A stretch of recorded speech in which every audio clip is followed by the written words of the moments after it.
सो dear ninth class students, हम लोगों ने अभी तक ना फोर्स कंप्लीट कर लिया है। आज हम लोग पढ़ने जा रहे हैं लॉज ऑफ मोशन, जो आपको फोर्स को थोड़ा और डिटेल में पढ़ाएंगे।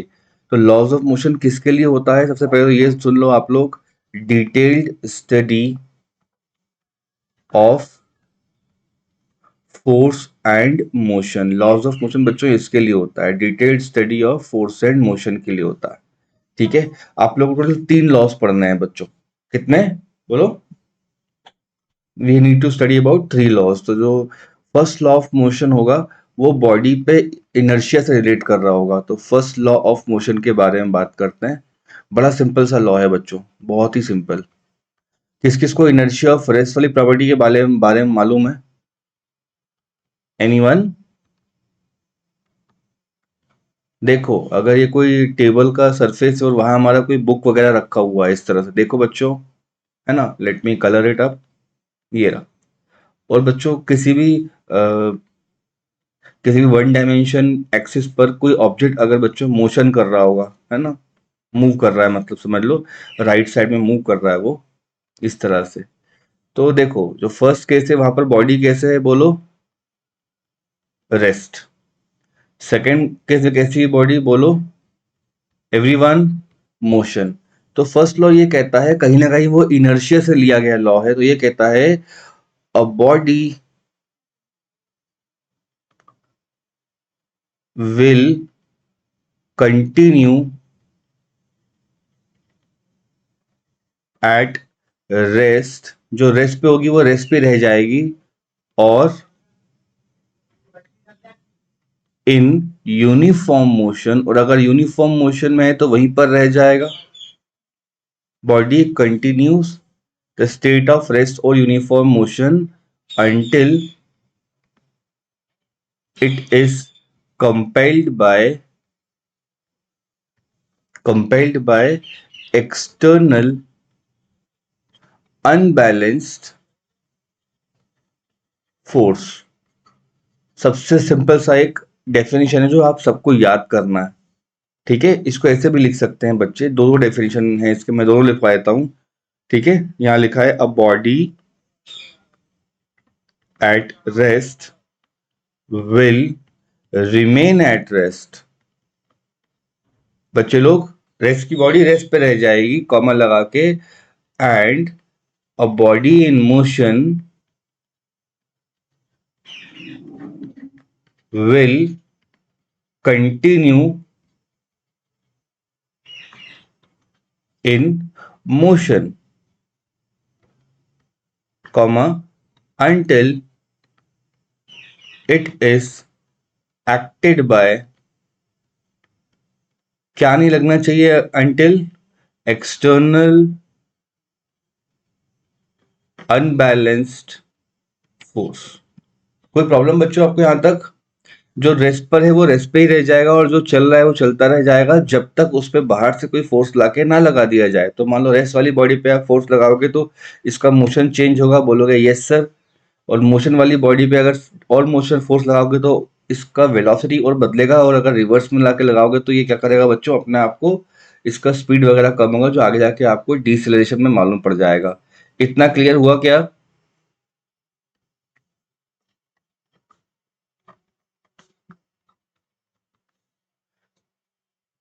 सेकंड में ऐसा लिखा हुआ है बेटा, a body at rest will remain at rest, है ना? ये ज्यादा सिंपलर डेफिनेशन है। रेस्ट वाला इंसान रेस्ट पे ही रहेगा, मोशन वाला मोशन पे ही रहेगा। तो देखो, कुछ लिखा हुआ है, a body at rest will remain at rest and a body in motion will continue in motion। Rest वाला इंसान रेस्ट पे रहेगा, मोशन वाला इंसान मोशन पे रहेगा, जब तक उसके ऊपर कोई अलग से फोर्स नहीं लगा दिया जाता। Is this clear to everybody? इसका मतलब है बॉडी का स्टेट चेंज करने के लिए अपन को फोर्स चाहिए। तो आखिरी लाइन में लिख देता हूं, this implies that to change the state of object we need force. बच्चों, फर्स्ट लॉ ना इनर्शिया से भी लिया गया है, तो इसको ऐसा भी लिख सकते हैं, this is also known as this is also known as law of inertia. थोड़ा और डिटेल में अपन लोग पढ़ेंगे जब अपन 11th क्लास में आ जाएंगे। ठीक है बच्चों, यहाँ तक को कंप्लीट कर लेना है अपन को, और ये अपना काम की चीजें हैं। चलो आगे देखते हैं। Okay students, let us understand the second law of motion. ये थोड़ा न्यूमेरिकल पॉइंट ऑफ व्यू से अपन को पढ़ना रहेगा, और बड़ा ही सिंपल सा मोशन है ये। लो क्या करना है अपन को, मान लीजिए कोई वन डायमेंशन मोशन है आपके पास इस तरह से, है ना बच्चों। इस तरह से कोई मोशन है, और कोई सरफेस है यहाँ पर, और there is one object like this, जो स्टार्टिंग पे कैसे चल रहा है बच्चों। स्टार्टिंग उसकी जो वेलोसिटी है, दिख रहा है बच्चों यहाँ पे आपको सबको। मास बॉडी के पास m है, और राइट साइड में चल रहा होगा v1 का वैल्यू इसके पास u है।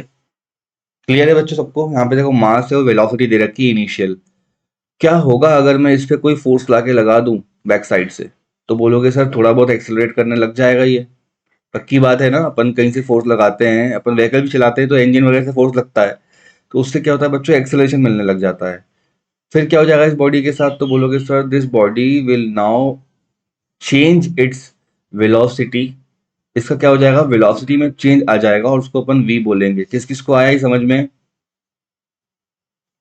और टाइम कितना हो जाएगा, t1 बराबर 0, और यहाँ हो जाएगा t2 बराबर t। ये डायग्राम है जो आप लोग को याद रखना है। ठीक है, ठीक है। तो लिखे हैं when force F applied on the body of mass m, when the force F applied on the body of mass m, common लगा के लिख देते हैं यहाँ पे, इट्स मोमेंटम। बच्चों बॉडी के पास क्या होता है, मोमेंटम। अगर मोशन कर रही है वो, इट्स मोमेंटम चेंजेस। तो इसका स्टेटमेंट क्या है बच्चों, यहां मैं लिख देता हूं। सेकंड लॉ आएगा तो डायरेक्टली यहां से भी लिख सकते हो। लिखा है the force acting on the body, या ऐसा लिख सकते हो the external force acting on the body, pay attention everyone, is directly proportional to, क्या लिखा है बच्चों, directly proportional to the rate of change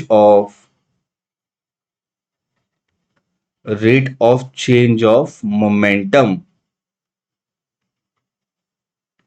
sir के कहने का मतलब है बच्चों, बड़ा ही सिंपल सा एक मीनिंग निकल रहा है यहाँ पे। पढ़िए क्वेश्चन फिर से पढ़िए सब लोग, एवरीवन। जो फोर्स है वो किस पे प्रोपोर्शनल कर रहा है बच्चों, मोमेंटम के चेंज पे। तो कहने का मतलब ये है फोर्स डिपेंड्स कर जाएगा। चेंज का मतलब क्या होता है बच्चों, चेंज इन मोमेंटम। और रेट का मतलब होता है नीचे आ जाएगा टी। यहां तक का क्लियर हुआ क्या। यहाँ पर देखो बच्चों, मोमेंटम का मतलब क्या है। अब यहाँ मोमेंटम जिन जिन को नहीं आ रहा है, पिछली क्लास में कंप्लीट करवाया गया है। मोमेंटम का सीधा मतलब होता है, देखो स्टार्टिंग की कंडीशन दिख रही है सब लोगों को, मास वेलोसिटी, ये हो जाएगा इनिशियल। फोर्स लगने के बाद ये क्या हो जाएगा बच्चों, फाइनल कंडीशन। तो मोमेंटम का मतलब होता है, जो मोमेंटम है अपना इनिशियल लेवल का, उसको P1 बोलेंगे। वो होता है बच्चों मास इंटू वेलोसिटी। कितना होता है, मास इंटू वेलोसिटी। और सेकंड मोमेंटम कितना हो जाएगा P2, तो वो हो जाएगा मास इनटू फाइनल वेलोसिटी, मतलब v से मल्टीप्लाई करना होगा। So the product of mass and velocity is momentum. यहाँ मैं लिख देता हूँ वो बात भी, जो बच्चे पिछली क्लास मिस कर गए हैं वो देख लो। जो प्रोडक्ट होता है, बोलो, product of mass and velocity is known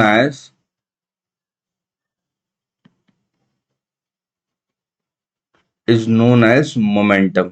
ठीक है, चलो क्वेश्चन पे आ जाते हैं, अपन टॉपिक पे आ जाते हैं। फोर्स किस पे डिपेंड करता है बताओ, डेल्टा का मतलब क्या होता है जल्दी बताओ, चेंज है ना। तो force is proportional to change in momentum. Rate का मतलब होता है डिनोमिनेटर में डेल्टा टी आएगा। अब बच्चों ना, जब प्रोपोर्शनलिटी का साइन जाता है ना, तो बच्चों इक्वल टू आ जाएगा, और यहाँ एक कांस्टेंट लग जाएगा, और आ जाएगा आप लोगों का delta P divide by delta T. इतना तो क्लियर होगा सबको।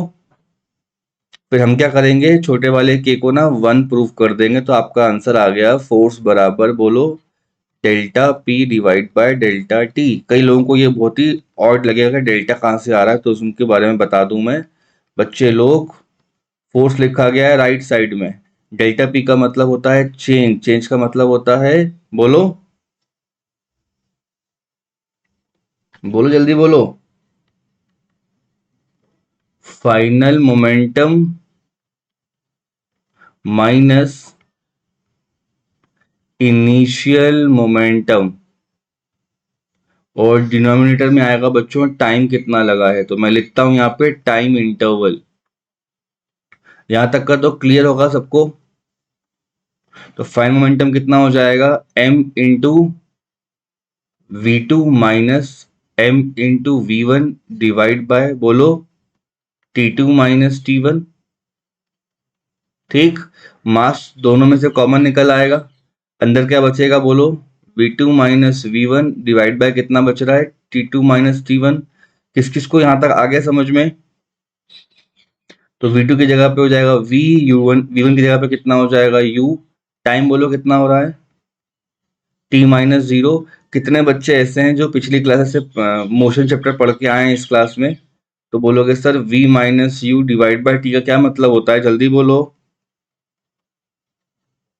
Mass into acceleration. तो फोर्स का एक ये भी फॉर्मूला होता है, फोर्स का एक लेफ्ट साइड वाला ही फॉर्मूला होता है। तो मैं ये भी लिख सकता हूं, फोर्स इज प्रोडक्ट ऑफ,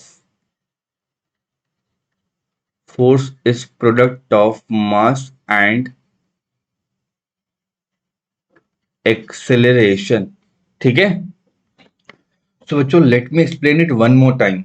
हम लोग पढ़ रहे हैं सेकंड लॉ ऑफ मोशन। ये एक बताता है बच्चों की फोर्स एग्जैक्टली कितना होगा। फर्स्ट लॉ में क्या होता है बतलाते हैं वो लोग, डिफाइन करते हैं कि there is something called force. Second law में ये लोग फोर्स बताते हैं, what is the formula of force. तो कहते हैं जब जब आप फोर्स लगाओ किसी बॉडी पे ना, तो बच्चों उसका मोमेंटम चेंज होगा। ये पहली पहली बात समझ लो। हम देखो ना, कोई चलती बॉडी को अपन आगे अगर पुश कर देंगे तो उसकी मोशन चेंज होगी ना बच्चों। देखो कितना सिंपल बात बोली है यहाँ पे। तो सीधा मतलब है when I apply some force its momentum going to change. Clear? तो वही कहा गया यहाँ पे, the external force acting on the body, जो बाहर का फोर्स बॉडी पर एक्ट करता है वो डायरेक्टली प्रोपोर्शनल होता है बच्चों rate of change of momentum के। तो रेट का मतलब होता है नीचे टाइम आएगा, मोमेंटम का चेंज मतलब पी आएगा, डेल्टा मतलब होता है चेंज। ये साइन जाएगा, प्रोपोर्शनैलिटी का तो बच्चों के आ जाता है, के को 1 कर देंगे तो फॉर्मूला मिल जाएगा मुझे। के एक कांस्टेंट है, ठीक है, प्रोपोर्शनैलिटी कांस्टेंट बोलते हैं इसको। ठीक है, अब बात करते हैं इसके एक और नए फॉर्मूले की। तो चेंजिंग मोमेंटम का मतलब होता है final momentum minus initial momentum. तो you can write it like this, mass into final velocity और मास इनटू इनिशियल वेलोसिटी। बात समझ रहे हो मेरी बच्चों?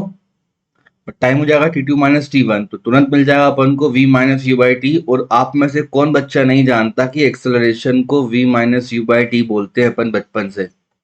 तो क्या हो गया, फोर्स का एक और फॉर्मूला हो गया। आपको एग्जाम में खुद से सोचना है which formula should I use to solve the question. Okay, all right बच्चों, थर्ड लॉ देखते हैं, बड़ा ही सिंपल सा है और सबसे ज्यादा आपको ये याद रहेगा।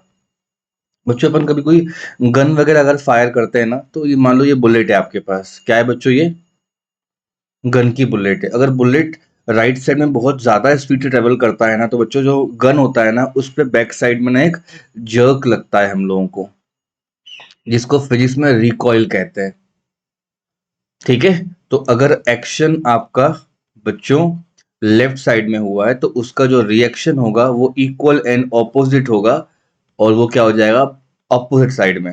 क्योंकि बुलेट का मास बहुत कम है तो उसकी स्पीड बहुत ज्यादा हो जाती है, और गन बच्चों बहुत हैवी होती है ना, तो इसके अंदर जो रिकॉइल होता है वो आपको हल्का सा दिखता है, मतलब ये हल्का सा पीछे आती है बस। ये रहा बच्चों बोट आपका। अगर आप बोट वगैरह चलाते होगे, कभी बैठे होगे अभी भोपाल भोपाल में कहीं जाके रिवर रिवर में है ना, वो बोट क्लब के आसपास, तो बच्चों अपन जब भी बोट चलाते हैं ना, तो जनरली बोट को ऐसा होता है, अगर मान लो ये आपकी बोट है, इसको फॉरवर्ड लेकर जाना है, तो आपके पास जो स्टिक होती है ना, वो उस स्टिक से आपको पीछे करना पड़ता है उसको।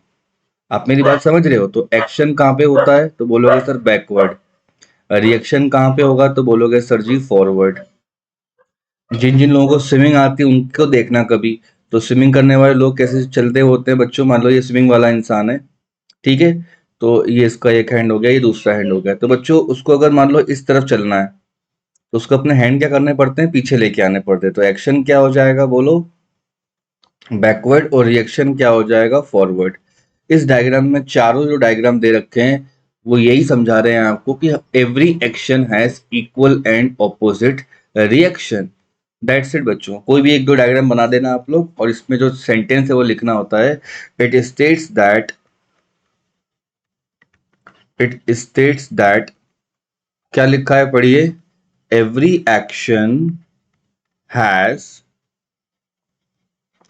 Equal and opposite, every action has equal and opposite reaction। ठीक है, हर एक्शन का इक्वल ऑपोजिट रिएक्शन होगा, या सीधा ये बात कर लो, एक्शन बराबर रिएक्शन। ठीक है, तो बेसिकली वो एक्शन फोर्स होता है और रिवर्स में क्या होता है, उसके रिएक्शन फोर्स होता है।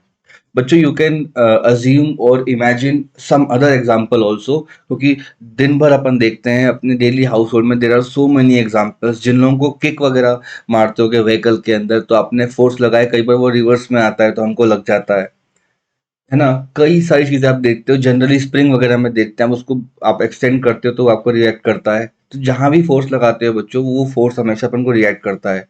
इससे एक बात बहुत इंपॉर्टेंट है जो सामने आती है, तो मैं लिखता हूं,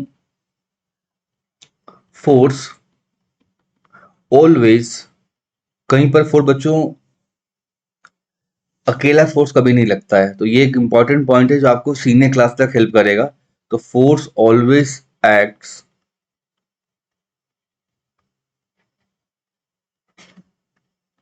force always acts in pairs. Force कैसे एक्ट करता है बच्चों, हमेशा पेयर्स में एक्ट करता है। Force always acts in pairs, मतलब एक एक कौन सा होगा फोर्स बोलो, एक्शन का, दूसरा कौन सा होगा उसका, रिएक्शन का।